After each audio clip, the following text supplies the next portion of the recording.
Are you looking for fun ways to help your child work on their coordination skills? Perhaps they need to incorporate the different sides of their body more? Well, this video is going to show you some new and fun ways to do just that. Hi, I'm Amy Baez, pediatric occupational therapist and founder of Playapy, here with some playful solutions and powerful results.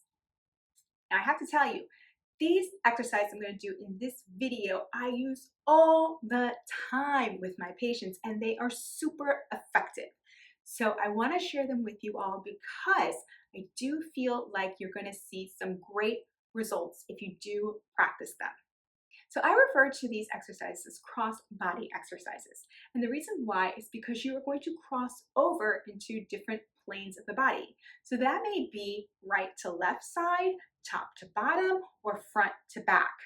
And that one's particularly important because a lot of younger kids don't have a lot of awareness of the back of their body and that there is action that can go on back there. So these exercises are really going to concentrate on those three planes and help you to help your child become more coordinated. So the first exercise we're going to do is called the elbows to knees. And you're going to have your child stand in a big X pose, and they are going to bring their elbow to their opposite knee. At the same time, you want them to keep their opposite arm in the air as straight as possible. If you see that they are also bending their other elbow, this shows that they need to practice this more and that possibly they have some retained reflexes as I've talked about in the past. Again, you want them to bring their elbow to their knee, and then you're going to have them bring it back to the big X and switch to the other side. Left elbow to the right knee and down. Again, keeping the opposite arm up in the air and straight as possible. So one exercise is called the cheer arms.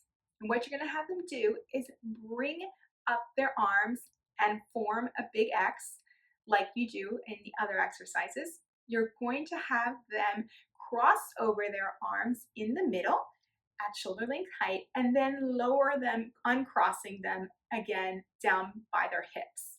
Then they're going to come back up, crossing middle again at shoulder height, and then back up above their arms, extending them outwards. So next we're going to do an exercise called head to toes. And some people may refer to this also as a windmill pose. You're going to also start out in your big X, and then you're going to keep your body as straight as possible and extend the right arm towards the left foot, bringing your head down along with it so that you are crossing from the top plane to the bottom plane. Then you're going to bring it all the way back up to that big X and do the opposite side. Left hand towards the right foot, again, bringing that head down and coming all the way back up. Another exercise that we do is called foot taps. Now, foot taps is basically tapping your hand to the foot in the back plane. So you're going to use your opposite hand to touch your opposite foot. I like to add a little bit of a squat, a mini squat in between.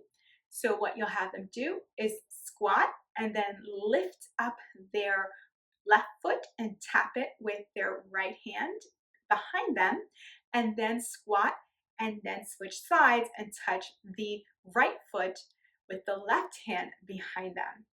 Now, children who have difficulty with understanding the planes of the body, front and back, may have a difficult time with this exercise and try to tap their foot in the front.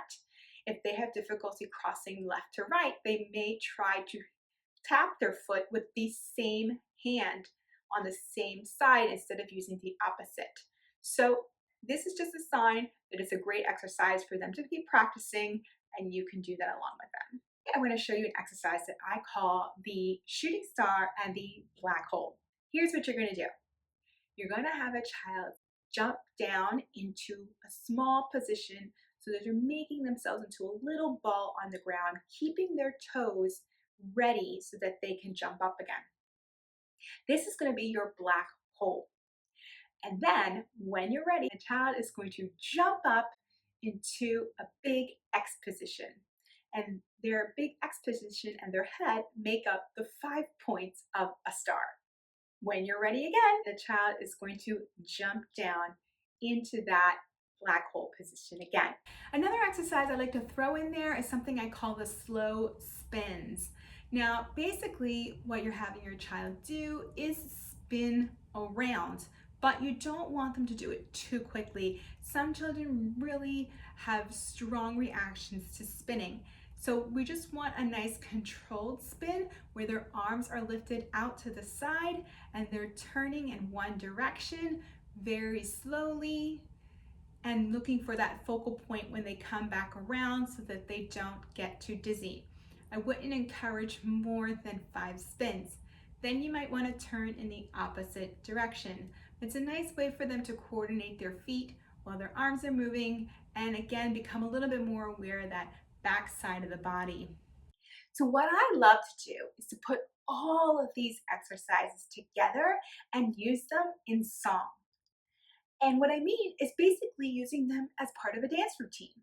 It's a great way to see if a child can really stay coordinated for a length of time, as many as 4 minutes.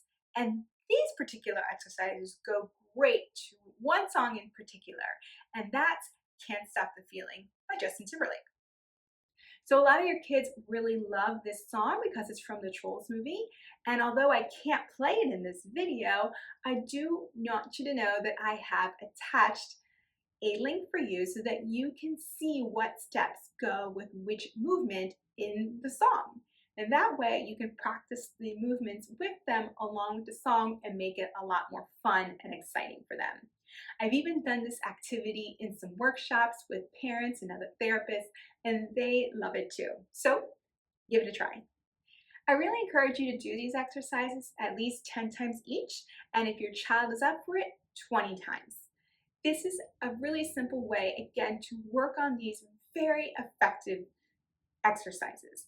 They provide tremendous opportunities for your child to work on coordination and really can be used as great warm-ups before they're going to sit down and do any academic work. It really gets their brain working together, incorporating that left and right hemisphere, and helps them to feel regulated so that they can sit down and work. If you're familiar with having to work on crossing midline, these are activities that are really great for that as well. As you can see, you're also working on balance for a lot of these activities, these exercises, and you can work on keeping their attention, endurance, all sorts of things. There's tremendous benefits. I can't express to you enough how often I use these exercises. So I hope you find these tips helpful. I hope you go out and get dancing. Be sure to subscribe to our other videos, and until the next one, have a playful day.